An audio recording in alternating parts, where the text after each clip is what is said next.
Let me tell you something that might sound counterintuitive. Sometimes the worst wildfires aren't the ones that rage out of control, but the ones that almost get contained. Take eastern Washington right now. You'd think the biggest threat would be the flames themselves, but what's really terrifying is how the weather is playing a twisted game of chess with firefighters. Cooler temps and light winds? On paper, that should be a relief. But here's the kicker, those conditions aren't a win for the people on the ground. They're just delaying the inevitable. Why?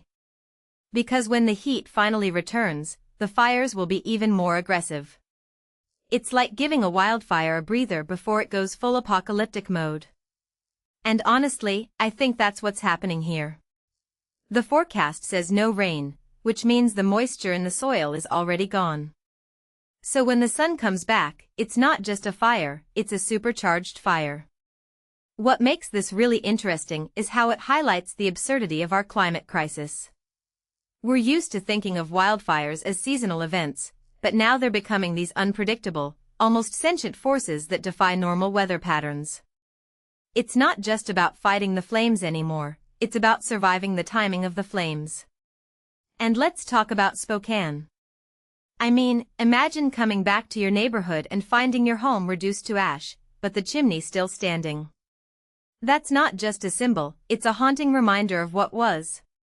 People are posting online begging for help, and it's heartbreaking.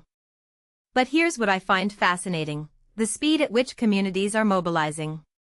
These online appeals aren't just charity drives, they're grassroots survival networks. It's like the internet has become a first responder. But then again, what does that say about our society? That we're so disconnected from each other that we need algorithms to organize our compassion? I mean, I get it. When disaster strikes, people do what they can. But it's wild how technology has become both a lifeline and a mirror to our collective fragility. And don't even get me started on the scale of this. Spokane isn't an outlier.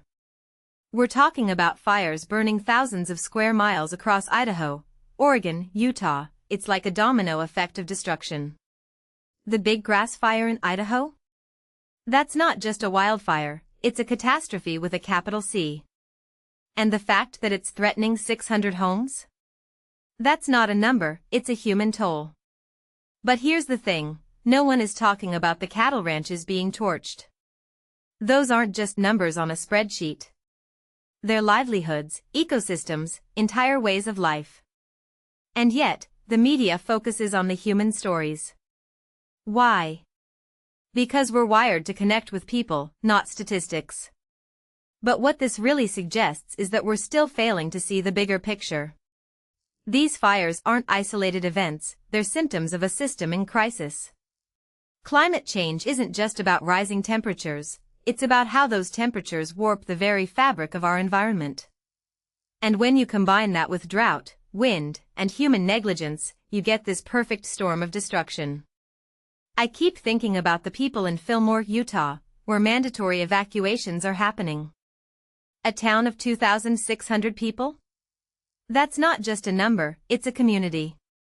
But what if the next time this happens, the town doesn't exist anymore? That's the chilling reality. And the fact that officials are calling it catastrophic? That's not hyperbole. It's a warning. A warning that we're not just fighting fires anymore, we're fighting the consequences of a planet that's overheating. So here's the question, when will we stop treating wildfires as natural disasters and start seeing them as what they are, human-made disasters? Because until we address the root cause, these fires will keep coming, and they'll keep getting worse. And honestly, I don't think we're ready for that.